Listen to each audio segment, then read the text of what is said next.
ઘણીવાર ઉધરસ એકવાર શરૂ થાય પછી બંધ થવાનું નામ નથી લેતી અને ખાસ કરીને તહેવારોમાં જો કંઈ એવું ખવાઈ ગયું હોય અને પરિણામે શરદી ઉધરસ થઈ ગઈ હોય અને એ પણ એટલી સતત રીતે ખરાબ રીતે ઉધરસ આવતી હોય, તમે ઘણી બધી દવાઓ પીને કંટાળી ગયા હોય તો આજની આ રેમેડી તમને મિનિટોમાં સતત આવતી ઉધરસને બંધ કરવામાં મદદરૂપ થશે. તો ચલો આ રેમેડી બનાવવાની શરૂઆત કરીએ. તો જેમના માટે આપણે એક મિક્સર જાર લેશું અને આજની બધી જ સામગ્રી તમને ઘરમાં મળી રહે તેવી ઉપયોગ કરીને આજની રેમેડી તૈયાર કરીશું. તો તમે બિના ઝંઝટ તૈયાર કરી શકશો. તો સૌથી પહેલાં આપણે 1 ચમચી જેટલા આખા તીખા લેશું.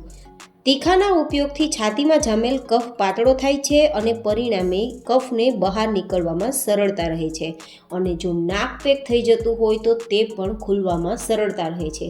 તો અહીંયા આપણે આ રીતે તીખાનો ઉપયોગ કરીશું.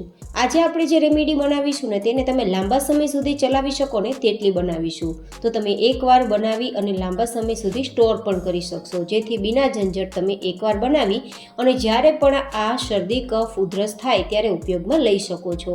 હવે જે ચમચીથી આપણે તીખા લીધા છે ને તે જ ચમચીથી અડધી ચમચી જેટલો આપણે સંચળ પાવડર લેવાનો છે. આ સંચળ પાવડર છે તે સૂકી ઉધરસ હોય કે કફવાળી ઉધરસ હોય બંનેમાં ખૂબ જ રાહત આપે છે. જનરલી શું થાય છે કે જ્યારે ઉધરસ થાય છે ને ત્યારે ગળામાં ઇન્ફેક્શન લાગી જાય છે, ગળું પકડાઈ જાય છે, પરિણામે એટલી બધી ગળામાં ખરેડી પણ પડતી હોય છે, સોજી પણ જતું હોય છે કે ઘણીવાર આપણે કંઈ જમી પણ નથી શકતા અને બોલી પણ નથી શકતા. તો ગળાના ઇન્ફેક્શનને દૂર કરવામાં અને એકદમ ગળાને રાહત આપવામાં અને આરામથી સ્મૂધલી તમે શ્વાસ લઈ શકો તે માટે આ સંચળ પાવડર ખૂબ જ ઉપયોગી છે. ત્રીજી સામગ્રીનો ઉપયોગ કરશું અને તે છે અજમા. 1 થી 1.5 ચમચી જેટલા અજમા લેવાના છે. જોકે અજમા છે તે સદાબહાર છે, ગેસમાં, કબજિયાતમાં, પેટના ફૂલી જવામાં તો ઉપયોગી બને જ છે, પણ અજમા છે તે ઉધરસને દૂર કરવામાં, શરદીમાં અથવા તો તમને છીંકું આવતી હોય ત્યારે પણ ખૂબ જ ફાયદાકારક છે. અજમા છે તે ગળાના ઇન્ફેક્શનને દૂર કરવામાં મદદરૂપ થાય છે અને પરિણામે તમારી ઉધરસને સદંતર બંધ કરવામાં તેના જેવું કોઈ બેસ્ટ વિકલ્પ નહીં. તો આપણે અહીંયા અજમા લીધેલા છે. અને હવે આપણી પછીની સામગ્રી રહેશે 5 નંગ જેટલી એલચી. પણ અહીંયા એલચીને આપણે ખોલીને તેના દાણા ઉપયોગમાં લેવાના છે, એલચીના ફોતરા ઉપયોગમાં નથી લેવાના. તો આપણે એલચીના દાણા કાઢી અને મિક્સર જારમાં ઉમેરી દઈશું અને તેના ફોતરાને ચા બનાવવામાં ઉપયોગમાં લઈ લેશું. તો આપણે અહીંયા લગભગ 4-5 નંગ જેટલી એલચી લીધી છે. એલચી છે તે ગળાના ઇન્ફેક્શનને દૂર કરવામાં ખૂબ જ મદદરૂપ થાય છે. ઘણીવાર આપણા ઉધરસના કારણે અવાજ બેસી જતો હોય છે, અવાજ ઘોઘરો થઈ જતો હોય છે, તો એ અવાજને ખોલવામાં તો મદદરૂપ થશે જ, પણ સાથે સાથે છાતીમાં જો કફ જામી ગયો હોય તો તે કફને સ્મૂધ કરી બહાર કાઢવાનું કામ કરશે અને પરિણામે ઉધરસને હંમેશાને માટે બંધ કરવામાં કામ કરશે. તો હવે આ બધી સામગ્રીને આપણે અધકચરી વાટી લેશું. એકદમ ફાઇન પાવડર નથી તૈયાર કરવાનો, અધકચરું જ વાટવાનું. હજુ પણ આપણે 1-2 સામગ્રીનો ઉપયોગ કરશું જે તમારા ઉધરસને મિનિટોમાં દૂર કરશે. તો હવે પહેલાં તો આ પાવડરને અલગ એક વાટકીમાં લઈ લેશું અને પછી આપણે તે જ મિક્સર જારની અંદર લગભગ 4-5 ચમચી જેટલું આદું લેવાનું છે. એટલે કે આપણે આદુને પેસ્ટ તરીકે લેતા હોય તો 4-5 ચમચી જેટલું થાય ને તેટલું લેવાનું છે. તો મેં લગભગ આટલું આદું લીધું છે, જેને આપણે ક્રશ કરશું, પેસ્ટ બનાવશું તો 4-5 ચમચી જેટલું થઈ જશે. આદુની અંદર એન્ટી ઇન્ફ્લામેટરી પ્રોપર્ટીઝ હોય છે જે છાતીમાં જામેલા કફને કે ઇન્ફેક્શનને દૂર કરે છે. ઉધરસની સાથે સાથે જો તમને શરદી થઈ ગઈ હોય અથવા તો તમારા ગળામાં ઇન્ફેક્શન થઈ ગયું હોય તો પણ તેને દૂર કરશે, ખૂબ જ ઉધરસને દૂર કરવામાં મદદરૂપ થશે. અને હવે પછીની આપણી સામગ્રી રહેશે 5 ચમચી જેટલો દેશી ગોળ. અહીંયા ખાસ યાદ રાખવાનું છે દેશી ગોળનો જ ઉપયોગ કરવાનો છે. અને આ 5 ચમચી જેટલા દેશી ગોળને ઓગાળવા માટે આપણે 2-3 ચમચી જેટલું પાણી ઉમેરીશું. વધારે પાણી નથી ઉમેરવાનું, માત્ર આપણા ગોળને ઓગાળવા માટે થોડું પાણી ઉમેરશું, જેથી આપણો ગોળ બળી ના જાય અને પરિણામે તે કડવો ના થાય. તમને લાગશે કે ઉધરસને દૂર કરવામાં ગોળ શું મદદરૂપ થાય છે? ગોળ છે તે એટલા માટે મદદરૂપ થાય છે કે ગોળ શરીરમાં ગરમાળો આપે છે અને પરિણામે સતત આવતી ઉધરસને દૂર કરે છે. કારણ કે ગોળ છે તે ફેફસામાં જામેલ કચરાને ઇન્ફેક્શનને તો મટાડે જ છે, પણ ઘણીવાર ફેફસામાં સોજો આવી જતો હોય છે અને પરિણામે કન્ટિન્યુ ઉધરસ આવતી હોય છે.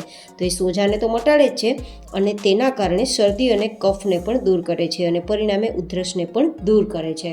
તો હવે આપણે માત્ર આપણા ગોળને ઓગાળવાનો છે. ગોળને વધારે ઉકાળવાનો નથી, નહીં તો ગોળ કડવો થઈ જશે, કારણ કે આપણે પાણી એટલા જ પ્રમાણમાં ઉમેર્યું હતું કે આપણો ગોળ ઓગળી જાય.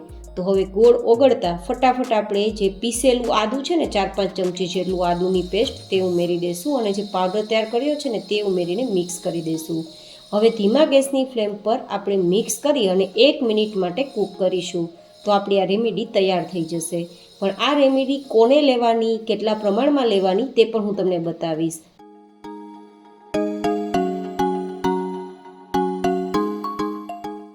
તો 1 મિનિટ પછી તેનો કલર પણ ચેન્જ થઈ ગયો છે અને આપણી રેમેડી તૈયાર થઈ ગઈ છે. આટલું પરફેક્ટ ટેક્સચર આવવું જોઈએ આપણી રેમેડીનું, વધારે ઘટ પણ નહીં અને વધારે પાતળું પણ નહીં. તો હવે આપણે તેને નીચે ઉતારીને ઠંડુ કરી લેશું. ગાઈઝ, આજે આપણે એ રીતે સામગ્રીનો ઉપયોગ કર્યો છે જે ઘરમાં તો મળી રહે, પણ કોઈ પણ વ્યક્તિ ખાય તો તેને એટલું તીખું પણ ના લાગે કે તે ખાઈ ના શકે. તો આપણે ગોળનો ઉપયોગ કર્યો છે અને ગોળ છે તે ખૂબ જ ફાયદાકારક છે. મેં તમને બધી જ સામગ્રીનો ઉપયોગ કર્યો, તેના ફાયદા પણ બતાવેલા છે. મેં એટલા જ માટે ફાયદા બતાવ્યા છે કે તમે જેનો ઉપયોગ કરો છો તેના તમને કઈ રીતે ફાયદા થાય. તો હવે તેને પરફેક્ટ ઠંડુ કરીશું.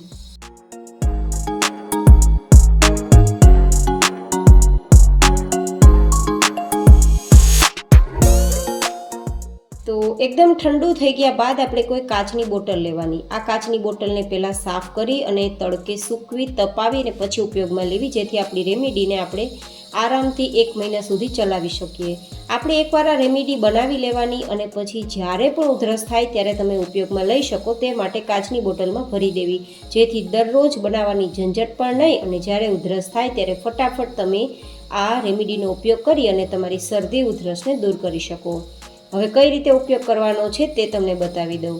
જો 8 વર્ષથી નાના બાળક હોય તેમને આ રેમેડી નથી આપવાની, અથવા કોઈ પણ લેડીઝ પ્રેગ્નેન્ટ હોય તેમને પણ આ રેમેડીનો ઉપયોગ નથી કરવાનો. 8 વર્ષથી 15 વર્ષ સુધીના બાળકને તમારે ચમચીના ચોથા ભાગની આ રેમેડી ગરમ પાણી સાથે સવારે અને સાંજે આપવાની, અને 15 વર્ષથી મોટી ઉંમરના વ્યક્તિઓને અડધી ચમચી જેટલી આ રેમેડી ગરમ પાણી સાથે સવારે અને સાંજે લેવાની. તો આ રેમેડીનો ઉપયોગ કોને કરવાનો, કઈ રીતે કરવાનો તે પણ મેં તમને બતાવી દીધું. આ રેમેડીનો ઉપયોગ તમે જ્યાં સુધી ઉધરસ ના મટે ત્યાં સુધી કરી શકો છો. બિલકુલ પ્રોબ્લેમ નહીં થાય અને નુકસાન પણ નહીં થાય. આ રેમેડીના ઉપયોગથી તમારી ઉધરસ તો ઠીક થઈ જ જશે, પણ સાથે સાથે તમને એક નવી ઉર્જાનો પણ અનુભવ થશે. ફરી મળીશું એક નવી જ હેલ્ધી રેસીપી સાથે. ત્યાં સુધી stay healthy and stay happy.